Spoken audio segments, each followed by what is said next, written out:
It's time for sugar.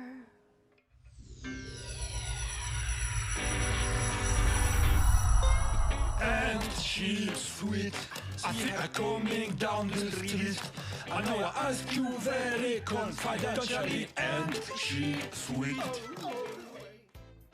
I'm not a trained pastry chef or a trained chef.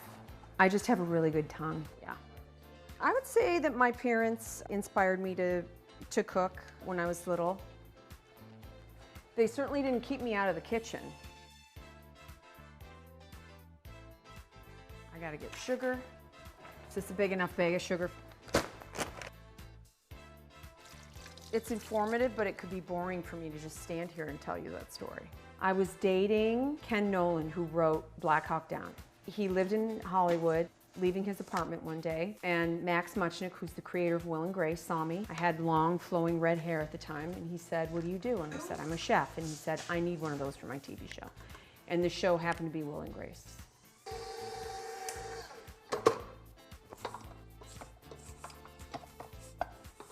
Okay, don't tell anybody, but I don't know that this is actually going to turn out. So once that happened, I was on the set at CBS Radford. That's how I got my foot in the door. And then one show after another just kept rolling in. Seinfeld, Third Rock from the Sun, Caroline in the City, Jay Leno, That 70s Show, Weeds. And then that's how I was making food for 4 celebrities' private airplanes. I went to their homes and made food for them. I didn't have a boyfriend. I had a beeper. I had no life. All I did was cook. You see that? It's a little mini me. Okay. Three-time win. We're burning the cupcakes. I'm Hollis Wilder. I'm the owner of Sweet by Good Golly Miss Holly in both Orlando and now in Jacksonville, Florida. What is the secret ingredient? Butter. Butter. My secret to making delicious cupcakes is that I make them. 350 pounds of buttercream. 175 pounds of sprinkles, chocolate, decorations. No, the cupcakes are really good because I don't skimp on the ingredients. I melt French chocolate into the cakes and into the icing. It's an addiction. I use egg whites instead of whole eggs, which makes them lighter. The best thing I've ever tasted. I use a heart-healthy olive oil blend instead of butter, which keeps them moist. They're mini, which is the perfect size. I'm just like, I really want one. Every single one of my cupcakes has several elements involved. Crust, which is on the bottom of the cupcake paper, that gives you that additional crunch when you bite into the cupcake. A filling, which can be like dulce de leche or chocolate pudding. Surprises inside the cupcake. That's what I love to do, and that's why they're so good.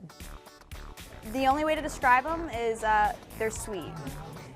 All the Sweet by Holly cupcakes are taken from childhood family favorite desserts. So different kinds of pies, sweetbreads, ice cream. We have this really, really sexy one. It's like a banana split, and it's filled with like it's chocolate pudding, and then it has like a strawberry and banana buttercream, and it has like these fun little sprinkles on the side. It's called peanut butter cookie. It's a chocolate cake with peanut butter cookie dough in the middle, and they put sugar on top with peanut butter frosting. It tastes just like a peanut butter blossom cookie. It's amazing. Amazing cupcakes. It's like we have our own local celebrity, so we can come in and just eat hers. The reason I focused on minis in my store was by mistake. I didn't start out my store creating mini cupcakes. I started out making the Texas Jumbo, or the ginormous cupcake, which at the time was very, very popular. I got an order to make cupcakes for a spa, and they wanted mini cupcakes. In the night before the order, the spa burnt down to the ground. But I had 500 mini cupcakes being boxed up the next morning when I found out. So what am I going to do with these 500 cupcakes? Because they don't want them now and they're not paying for them. So I said, well, let's put them in the case and see what happens. And they were gone in like an hour and a half. So that's why I make mini cupcakes.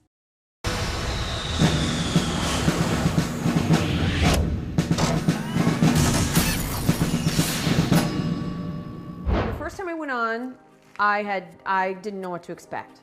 And I had an inclination that what could the competition be? It can't just be, oh, they're gonna make regular cupcakes. There's gotta be something gross about it that people are gonna be like, what? That's disgusting. Because I'm a savory chef, I knew that I could show up there, and if they threw any number of ingredients at me, I'd be able to bring my game. So the first thing I do every time I'm on TV is I go over to everybody and I look them right in the eye and I say, hi, I'm Hollis Wilder. What's your name? And I shake their hands. This absolutely freaks them out. They don't know what to do with themselves because it's a competition. Well, you kill them with kindness, but you never let them know that you're going to kick their you-know-what. The nice thing about being asked to be on the Food Network, and I was asked, I didn't have to interview for it. After I made the salmon cupcake in the George and Ann Lopez golf tournament episode, which was my first episode, the publisher Abrams called me and asked me to write a cookbook. I decided to do a savory cookbook for cupcakes because there were none on the market. I knew that there was already, at the time when I was asked to write my cookbook, a saturation for cupcake everything. So to make another cookbook about cupcakes was not going to be interesting. Making savory bites, meals that you can make in the cupcake pan, which contains 100 recipes, breakfast, lunch, and dinner, was a challenge for me, and that's what I like to do. I like to challenge myself. Cupcakes are just one aspect of my professional life. I'm a person outside of Cupcake Wars, and so I can't stake my claim for any success that I have just on cupcakes. I wish I could tell you that I know what's next for me. I have no expectations for where this is going to go, or my opportunities on being on the Food Network, or writing a cookbook. They're just opportunities, and it doesn't mean that I get the goodie bag at the end of the party. It just means that I did the work, and I have more wisdom because of it.